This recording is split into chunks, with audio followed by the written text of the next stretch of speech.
Fiscal and monetary measures implemented by governments worldwide to alleviate. No, I'll go back, right? Alleviate. Ready? I gotta go back. Today we have a really fascinating case study for you. It's this perfect storm of modern politics, social media, and, well, human error. It really is. Yeah. We're talking about a communication breakdown on the one stage where you just can't hide, a live stream. And what we saw was this instant pivot.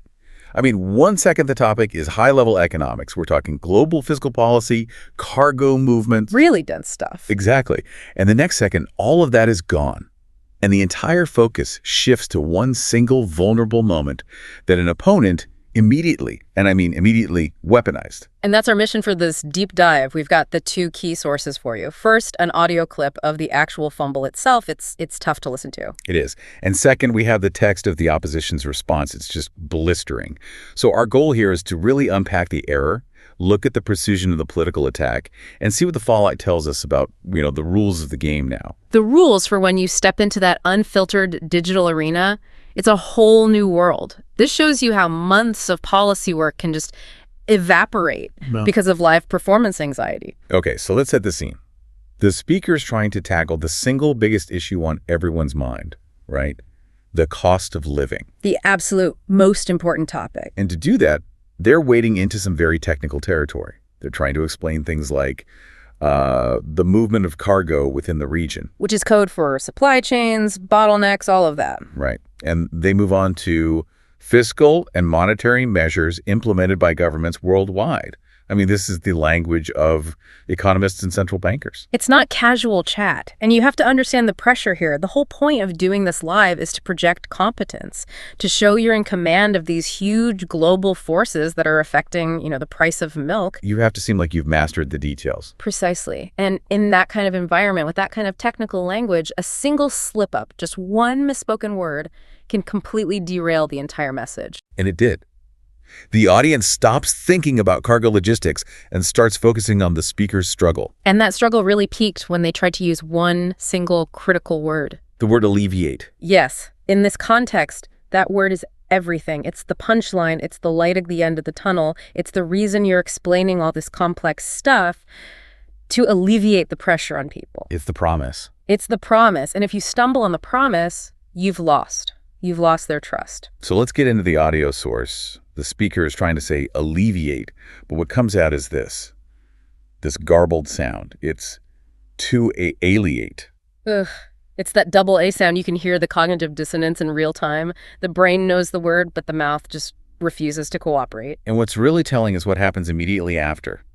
The panicked correction. He just stops everything. The policy discussion just grinds to a halt. And he said, no, I go back, alleviate. Ready, I gotta go back. Ready, I gotta go. Go. I mean, just think about that for a second.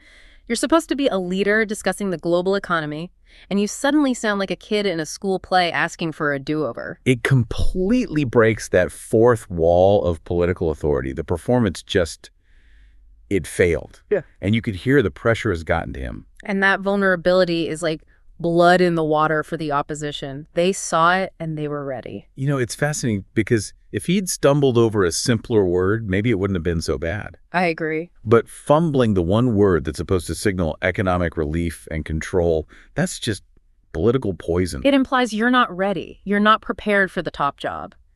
And as we shift to the opposition's reaction, you have to remember how fast this was. There was no lag time. The attack was immediate and it was personal. Okay, so let's dig into that text source.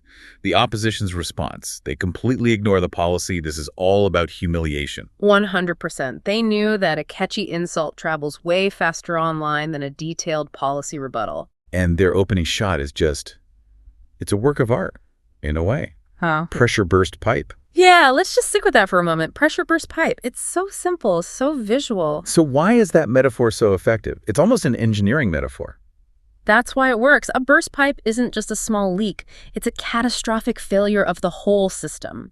It implies that under the normal expected pressure of the job, this person is fundamentally broken. They're structurally unsound. So it's not just that he was nervous. It's that he's not built for this. Exactly. And from there, the attack just escalates.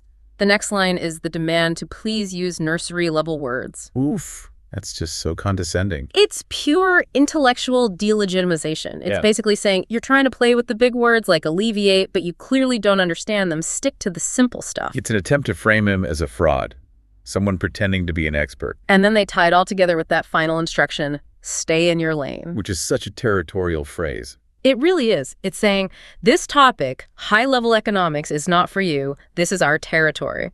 They're using a verbal mistake to try and shrink his entire political mandate. So in just a few short phrases, they've called him weak, unintelligent, and an overreaching phony. It's a total takedown. But there's another piece in their text, a crucial little operational detail that proves how badly the fumble landed. Ah, yes. The line that says, the live was just deleted on his page after fumbling several times. That's the confirmation. That's the piece of evidence that turns all the insults from just, political trash talk into a statement of fact.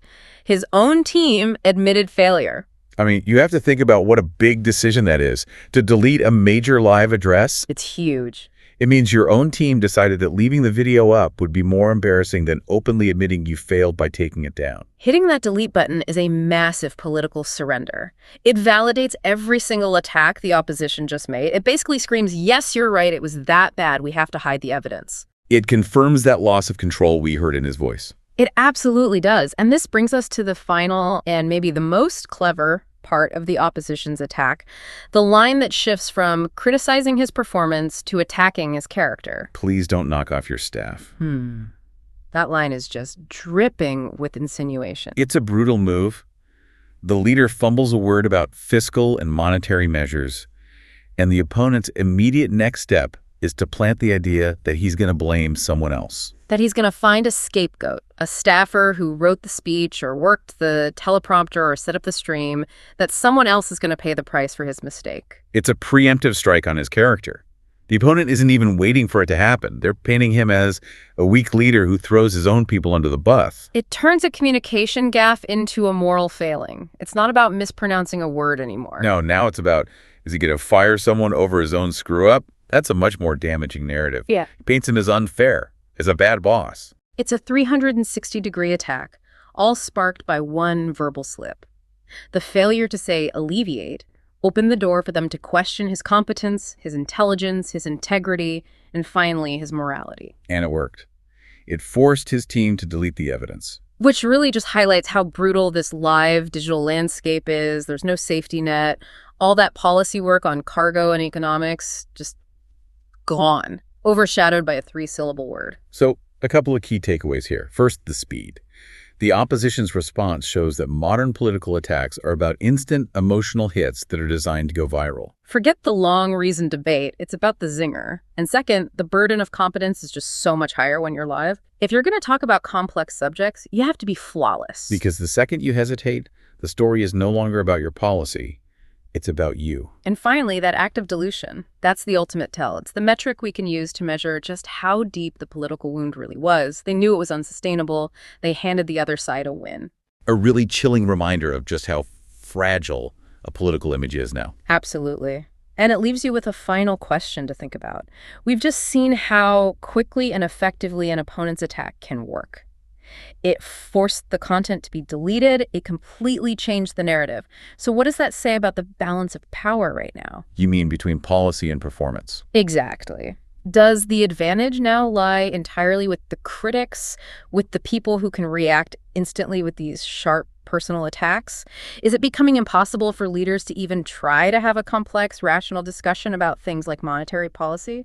When the other side is just waiting for you to mispronounce one word so they can turn it into a meme. That's the question. Can expertise survive the sheer speed and ferocity of political attacks in the digital town square? Something for y'all to think about. Thank you for joining us for this deep dive. We'll see you next time.